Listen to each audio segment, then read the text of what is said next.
Good evening, ladies and gentlemen. 47th GST council meeting 2022 में ढेर सारे अमेंडमेंट्स आए थे और साथ ही आया था नया जीएसटीआर 3B का लेटेस्ट फॉर्मेट जो सीबीआईसी ने सारे के सारे टैक्स पेयर्स के ऊपर एनफोर्स किया, वहां पे पुटअप किया और आपको रिपोर्टिंग उन्होंने बोला करनी होगी नए 3B के फॉर्मेट में। सो ये वीडियो हम टोटल 10 मिनट में रिकॉर्ड करने वाले हैं जिसमें हम ये जानेंगे सिंपलेस्ट अप्रोच क्या है, सिंपलेस्ट अप्रोच क्या है फाइल करने की नया फॉर्मेट 3B का, जो कि इस मंथ से, हालांकि लॉ में चेंजेस पहले ही हो गए थे जब मीटिंग कंक्लूड हुई थी, उसके बाद जो अमेंडमेंट्स आए थे हाल, लेकिन जो जीएसटी पोर्टल है उसमें करंट मंथ से ये चेंजेस एप्लीकेबल हैं जो सर्कुलर 170 बोलता है। सो हम इस वीडियो में, शॉर्ट वीडियो में अप्रोच डिस्कस करने वाले हैं कि जो आपको 2 दिन में 3B फाइल करना है कैसे आप बनाए। सो मैं स्वागत करता हूं सीए मन्नू कासलीवाल का गुवाहाटी से इस शॉर्ट वीडियो में। So next slide. So friends, अगर हम 3B के मेजर चेंजेस देखें तो केवल टेबल 4 यानी कि एलिजिबल आईटीसी में मेजर चेंजेस किए गए हैं, जहां पे आपकी स्क्रीन में पहले एंड बाद का बिफोर आफ्टर कंपैरिजन आपके स्क्रीन में अवेलेबल है। आप ध्यान से देखिएगा।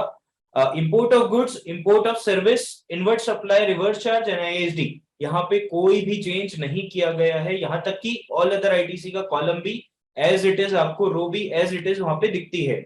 सो अगर मैं देखूं टेबल 4 में कोई भी मेजर चेंज यहाँ पे नहीं दिखता नजर आ रहा है। लेकिन जब आप आईटीसी रिवर्स यानी कि 4B2 के चेंजेस को देखते हैं तो वहां पे 4B1 में लिखा होता है कि एज पर rules 42-43 of the CGST rules. लेकिन जब आप नए फॉर्मेट में देखते हैं तो यहाँ पे वर्डिंग्स नजर आती हैं रूल 38, 42, 43 और section 17(5) of the CGST act. ध्यान दीजिएगा दोस्तों, 17(5) ऑफ द सीजीएसटी एक्ट। फिर नीचे जो कॉलम आता है अदर्स और नेट आईटीसी का, वो सेम टू सेम कॉलम है, वहां पे कोई चेंज नहीं किए हैं। ध्यान दीजिएगा, क्रेडिट 4A यानी कि eligible ITC available minus reversed, net जो होगा वो आपके क्रेडिट लेजर में पहले भी जाता था, वो अभी भी जाएगा। ध्यान दीजिएगा, लास्ट जो इनएलिजिबल आईटीसी का डिस्क्लोजर कॉलम था, हम वहां पे 17(5) देखते थे, जो ऊपर 4B1 में आ गया है। वहां पे इनएलिजिबल आईटीसी 17(5) का डिस्क्लोजर होता था जिसका क्रेडिट लेजर में कोई लिंकेज नहीं था। लेकिन जैसा कि मैंने आपको बताया, करंट सिनेरियो में 17(5) को ये 4B1 में ले गए हैं, यानी कि जो आपका फूड का क्रेडिट, इंश्योरेंस का क्रेडिट और various ineligible ITC work contract का क्रेडिट अब आपको आईटीसी रिवर्स्ड 4B1 में दिखाना पड़ेगा, जिसका क्रेडिट लेजर में लिंक होगा, क्योंकि नेट आईटीसी उससे कंप्यूट होगी। तो सर यहाँ पे डिस्क्लोजर वाले कॉलम के बाजू में उन्होंने क्या डाला, अदर डिटेल्स में उन्होंने बोला है ITC reclaimed which was reversed earlier under 4B2। ये क्या एनोमली लेके आए सर, जो अदर्स कैटेगरी में आपने रिवर्सल किया उसमें से अगर आप कुछ अगले महीने रिक्लेम करते हैं वो आपको यहाँ पे दिखाना है। और इनएलिजिबल आईटीसी 16(4) वाला और जो रॉन्ग प्लेस ऑफ सप्लाई वाला होटल वगैरह का क्रेडिट जो दूसरे स्टेट में है वो आपको 4D2 में दिखाना है। सर ये तो बड़ा कंफ्यूजन है, 2 दिन में 3B भरना है, कैसे करें सर? द पॉइंट इज, इन्होंने जो सर्कुलर 170 निकाला है उसमें उन्होंने पूरा आपको सिनेरियो बताया है कि किस तरीके से रिपोर्टिंग होनी है। उन्होंने बोला आपका जो GSTR 2B month on month 14th को जनरेट होगा, वो 2B आप डाउनलोड करिए। उस 2B में जो फिगर आएगी वो ऑटो पॉपुलेट होगी आपकी ऑल अदर आईटीसी में। ध्यान दीजिएगा, मैं import of goods, service, ISD, reverse charge वाली की बात नहीं कर रहा हूं, मैं बात कर रहा हूं 4A5 के बारे में, जहां पे मैचिंग रिक्वायरमेंट आती है। सो उन्होंने बोला आप 2B डाउनलोड करिए, 2B की जो फिगर है वो आपकी ऑल अदर आईटीसी में ऑटो पॉपुलेटेड आएगी और उसमें केवल 2 चीजें नहीं आएगी। कौन सी? 16(4) वाली और रॉन्ग प्लेस ऑफ सप्लाई वाली, और वो सीधा का सीधा नीचे 4D2 में ऑटो पॉपुलेट होगी, जो कि अगेन डिस्क्लोजर है। लेकिन ध्यान दीजिएगा दोस्तों, 2B में तो मेरी इनएलिजिबल क्रेडिट्स भी होंगी, 2B में तो मेरी और भी चीजें होंगी जिसका क्रेडिट मुझे नहीं लेना, मुझे रिवर्स करना हो सकता है, मैंने गुड्स रिसीव नहीं किया, हो सकता है मैंने पेमेंट नहीं किया, मेरे सप्लायर ने पेमेंट नहीं किया, बहुत सारे सिनेरियोस हो सकते हैं। उन्होंने बोला सर कोई फर्क नहीं पड़ता, आपको मैंडेटरी ऑल अदर आईटीसी में 2B में जितना दिख रहा है उतना तो दिखाना ही पड़ेगा, ये उन्होंने सर्कुलर में लिखा।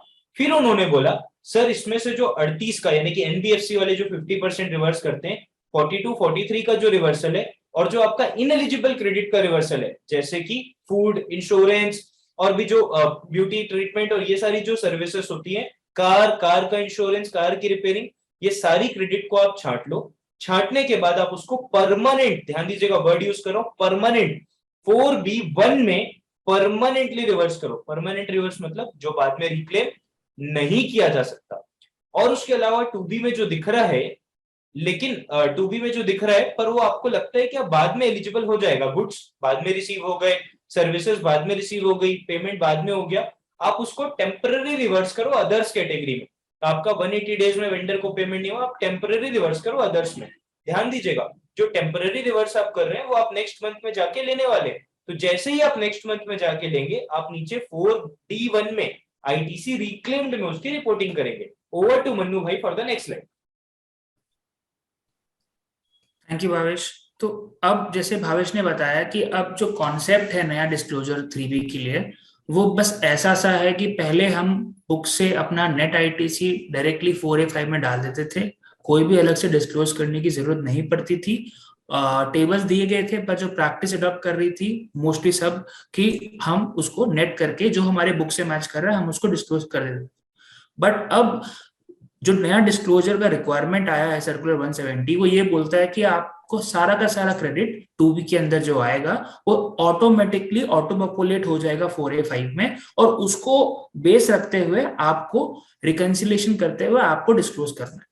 तो अब डिस्क्लोजर के लिए उन्होंने दो फॉर्मेट बताए हैं। एक फॉर्मेट है कि आप परमानेंट रिवर्सल दिखाओ, एक फॉर्मेट है कि आप टेम्परेरी रिवर्सल दिखाओ। ये रिवर्सल जो वर्ड है, ये रिवर्सल जो आप रिकंसिलेशन करोगे 2B के अंदर, उसके अंदर से निकल के आएगा। तो फॉर एग्जाम्पल अगर 100 रुपए आपके 2B में दिख रहे हैं, तो क्या पता एक मंथ के अंदर आपके 80 रुपए क्रेडिट में रहेंगे और 20 रुपीज का रिवर्सल होगा। उसमें से 10 रुपए परमानेंट हो सकते हैं, 10 रुपए टेम्पररी हो सकते हैं। तो बहुत सारे सिनारियोज हैं जो कॉमन है, जो हर टैक्स पेयर के कंडीशंस में आएंगे। तो हम कॉमन सिनारियोज डिस्कस करते हैं और जो उसके फर्दर सिनारियोज हैं हमारे डॉक्यूमेंट शेयर किए गए हैं, वो आपको लिंक में मिल जाएंगे, उससे आप देख सकते हैं। There are 65 scenarios which we have discussed elaborately. तो फर्स्ट कॉमन सिनेरियो है 17.5।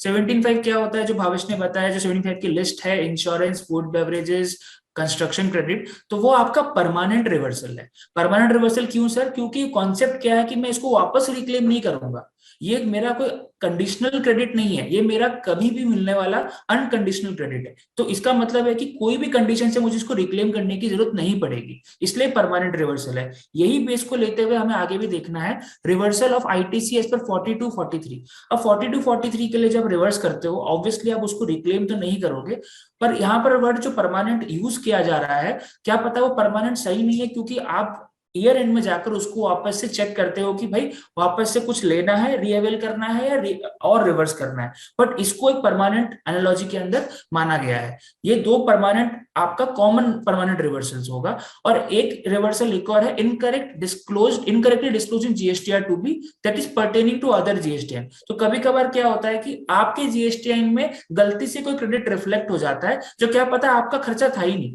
आपको पता है कि आपने जीएसटी टू बी रिकंसिलेशन किया बुक से, आपको पता है कि इस महीने ऐसा कोई इनवॉइस मेरे को आना ही नहीं था, ये जो पार्टी वेंडर है वो मेरा है ही नहीं, तो उनको भी आप उसी समय डिस्क्लोजर कैटेगरी में डालते हुए परमानेंट डिस्क्लोज कर दो, क्योंकि वो आप कभी भी रिक्लेम नहीं करोगे। ये जो डिसीजन है कि भाई परमानेंट होना चाहिए या टेम्पररी होना चाहिए, ये काफी मुश्किल डिसीजन है। डिपार्टमेंट या सीबीआईसी हमसे ये एक्सपेक्ट कर रही है कि हम ये 2 या 3 दिन में कर ले, बट मेरे सजेशन से ये हैबिट में आएगा, धीरे धीरे आएगा।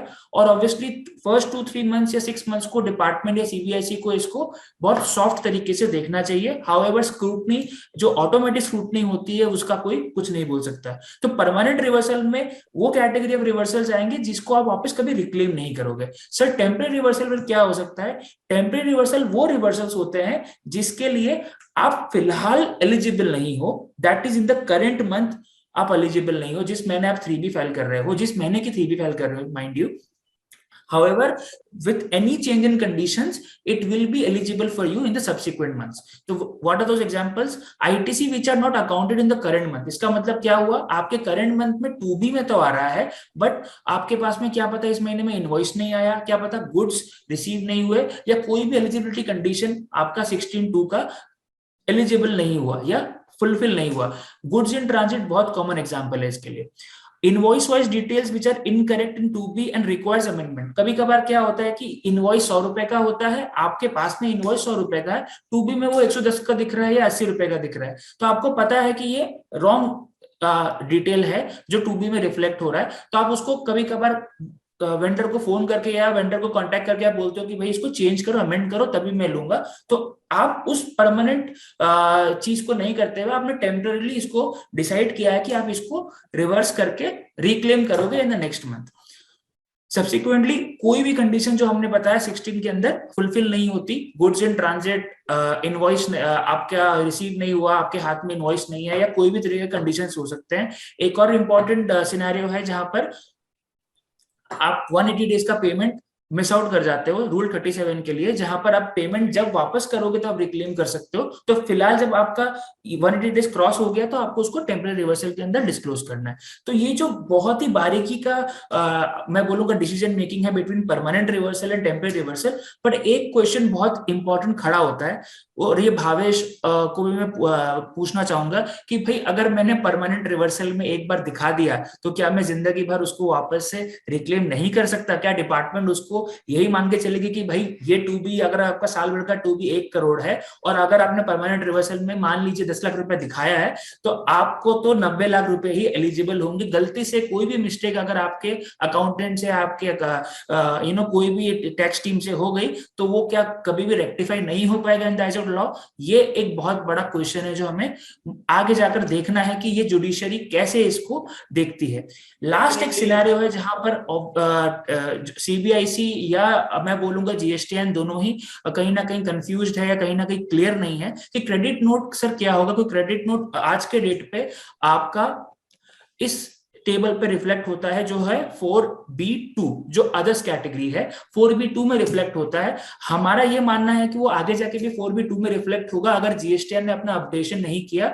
हाउएवर मार्केट में दो एनालॉजी यहाँ पर आ रही है। पहला एनालॉजी ये है कि सर आप 4B2 में ही इसको रहने दीजिए, आप कुछ चेंज मत कीजिए ताकि आपका नेट इंपैक्ट सेम रहे, 4B2 में कोई चेंजेस नहीं करना। सेकेंड एनालॉजी ये भी बोलता है कि सर 4B2 में आप उसको मैनुअली एडिट करके 0 कर दो और आप अपना ग्रॉस आईटीसी जो है, जो ऑटो रिफ्लेक्ट हो रहा है, ऑटो पॉपुलेट हो रहा है 4A5 के अंदर, उसमें से क्रेडिट नोट आप ऑटोमेटिकली माइनस कर दो। क्योंकि क्रेडिट नोट तो आपका ऐसे भी कोई टेम्पररी या परमानेंट कॉन्सेप्ट ही नहीं है, वो तो आपका एंट्री है, accounting entry as good as invoice. Invoice का मतलब आप क्रेडिट प्लस करते हो, क्रेडिट नोट का मतलब क्रेडिट माइनस करते हो। तो इसके अंदर परमानेंट टेम्पररी की कोई भी डिसीजन मेकिंग की जरूरत नहीं होनी चाहिए। दो एनालॉजीज मार्केट में है, क्या पता भावेश इसके ऊपर और हमें डिस्कस करें।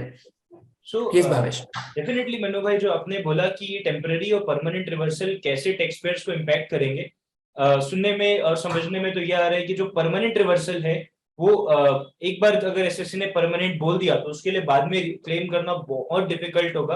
हालांकि प्री जीएसटी के जुडिशियल प्रेसिडेंट्स ऐसे बोलते हैं कि एक बार आपने क्रेडिट लेके रिवर्स कर दिया, then you can subsequently avail that credit, you can reavail the credit, और उसमें टाइम बाउंडेशन भी नहीं लगता।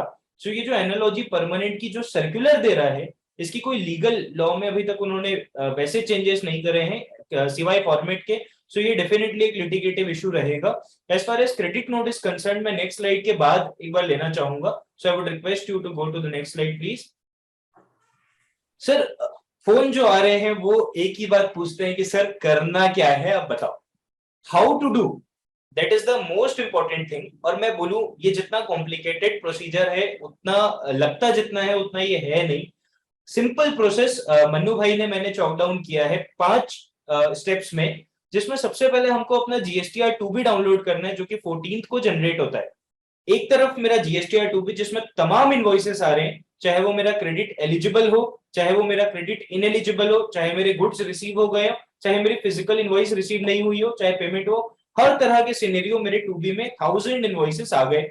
मेरे आईटीसी रजिस्टर में 800 इनवॉइसेस हैं आज की डेट में, 1000 इनवॉइसेस 2B में, आईटीसी रजिस्टर में 800 इनवॉइसेस। मैंने दोनों की करा दी मैचिंग। सर मैचिंग कराने के बाद क्या होगा, केवल 3 सिनेरियो मैचिंग कराने के बाद, मैचिंग अच्छे से कराने के बाद लाइन आइटम लेवल पे केवल 3 सिनेरियो सामने आएंगे। बुक्स ओनली, जो मेरी किताबों में है पर 2B में नहीं है, बिल्कुल हो सकता है आपके वेंडर्स ने रिटर्न नहीं फाइल करा, आपकी रजिस्टर में तो दिख रहा है लेकिन वेंडर्स रिटर्न फाइल नहीं करा। Books only category 1। दूसरा category two B only, sir मैंने बोला 800 मेरी उसमें है, टू बी में मेरी 1000 है, तो 200 तो आउटराइटली दिख रही है जो मेरी किताबों में नहीं है। पॉसिबल है सर, वेंडर ने रिटर्न टाइम पे भर दिया, पर मेरे यहाँ जो इनवॉइसेस हैं वो फिजिकल आते आते 2-3 महीने लग जाते हैं, माल रिसीव होता है तब मैं इनवॉइस की अकाउंटिंग करता हूँ, गुड्स रिसीव होते हैं तब मैं अकाउंटिंग करता हूँ। तो ये मेरी टू बी ओनली की कैटेगरी कि मेरे आईटीसी में रजिस्टर में बिल बुकिंग नहीं हुई है, मेरे टू बी में है। थर्ड कैटेगरी बड़ी इंपॉर्टेंट है, मैच कैटेगरी, परफेक्ट जो मैच हो गई। सर ध्यान देंगे, ये 3 कैटेगरी आइडेंटिफाई करने के बाद आपका प्रोसेस बड़ा सिंपल है। जो टू बी में मैच कैटेगरी आ गई, जो आपके आईटीसी रजिस्टर से मैच हुआ, उसको आप लीजिए ऑल अदर आईटीसी में। यहां तक कोई डाउट है? नहीं है सर।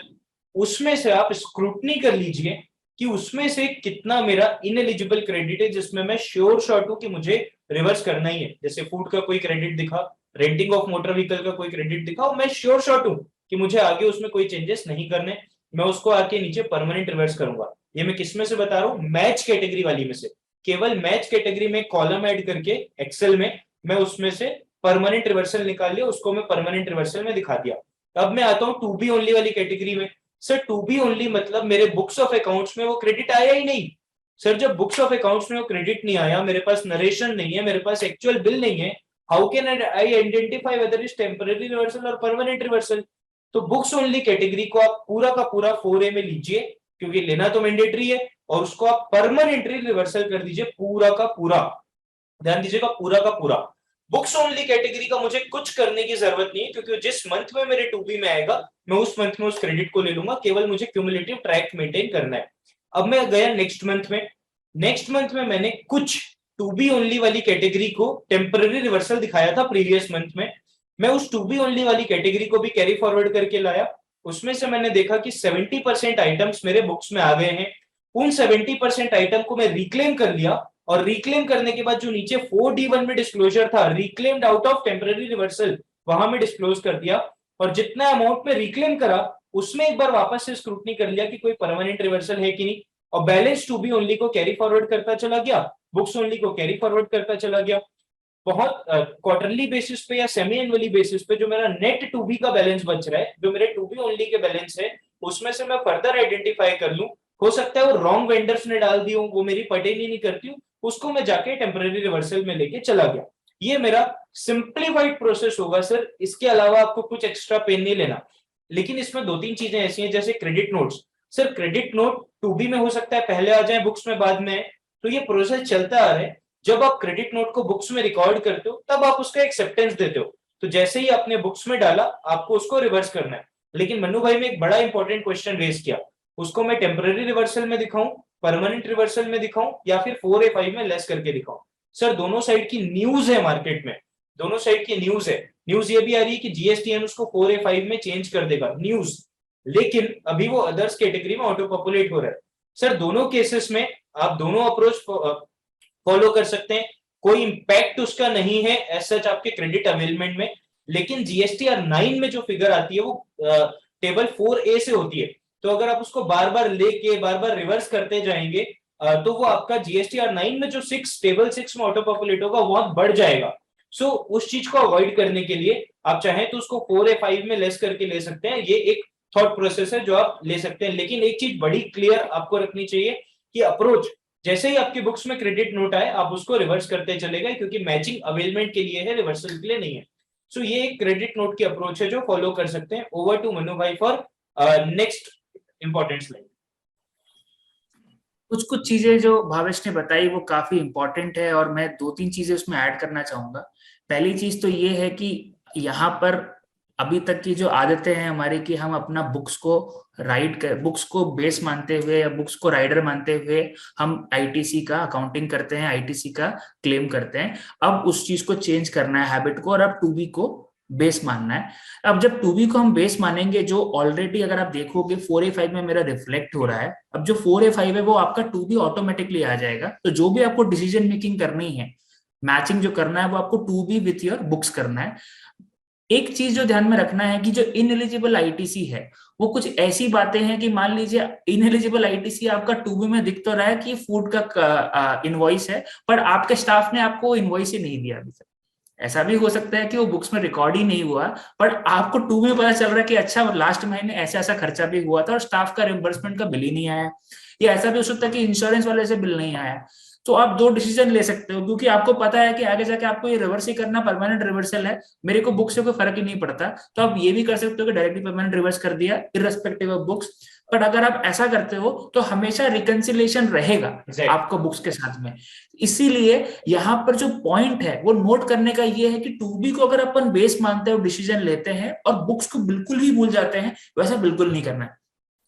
आपको हमेशा ये याद रखना है कि टू बी बेस है डिस्क्लोजर इन थ्री बी के लिए, बुक्स बेस है आपका रिकंसिलिएशन प्रॉपर अकाउंटिंग के लिए। क्योंकि eight the end of the day आप जब जीएसटीआर 9 फाइल करोगे तो आप टू बी के बेसिस में फाइल नहीं करोगे, आप बुक्स के बेसिस में फाइल करोगे। इसीलिए मैं वापस से बोल रहा हूं, जो कंफ्यूजन मार्केट में ये चल रहा है कि टू बी को बेस मान के प्लस माइनस करना है, बस इतना सा करना है, ये ऐसा नहीं है।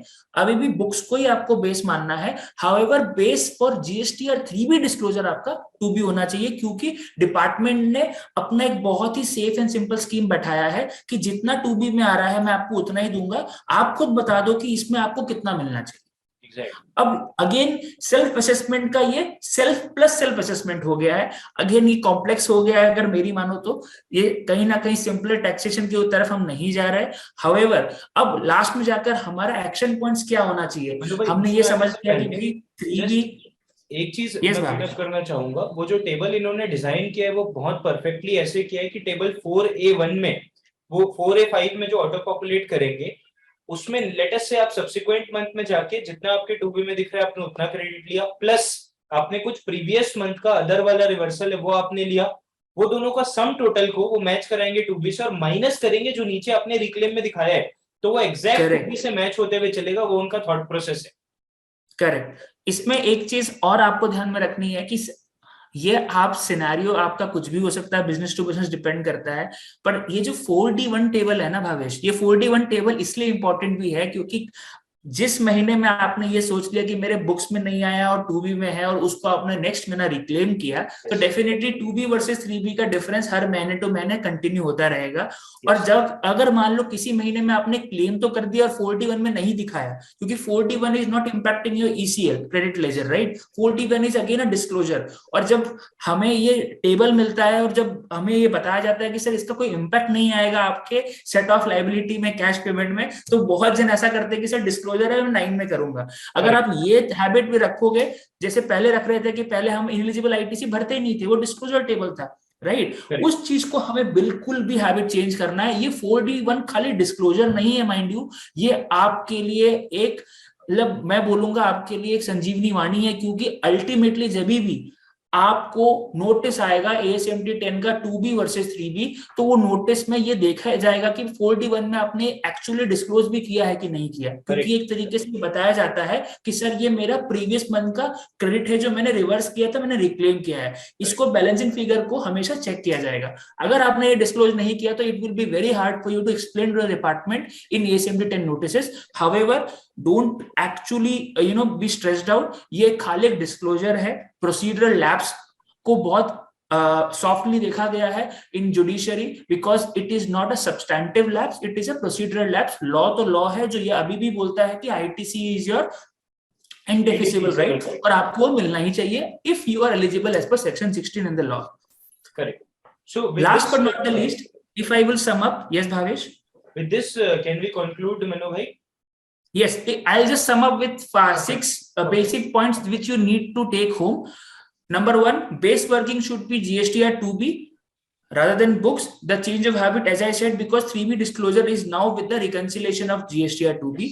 पहले हम बुक्स का अच्छा मतलब जो एलिजिबल क्रेडिट है, नेट क्रेडिट है, वही लेकर डिस्क्लोज कर देते हैं, अब ऐसा नहीं करना। Second important step, you have to mandatorily reconcile two B on monthly basis. ऐसा नहीं हो सकता कि सर जितना है मुझे पता है मैं कम लेके भी खुश हूं, ऐसा कभी नहीं चल सकता। आप ऐसा जब आपने हैबिट किया तब जाकर आपका रिकंसिलेशन कभी भी मेंटेन नहीं हो सकता। Third, accounting for ITC available पहले करते थे, अब पेंडिंग आईटीसी का भी अकाउंटिंग करके रखना है। अगर नहीं करोगे तो नेक्स्ट मंथ आप रिक्लेम कैसे करोगे?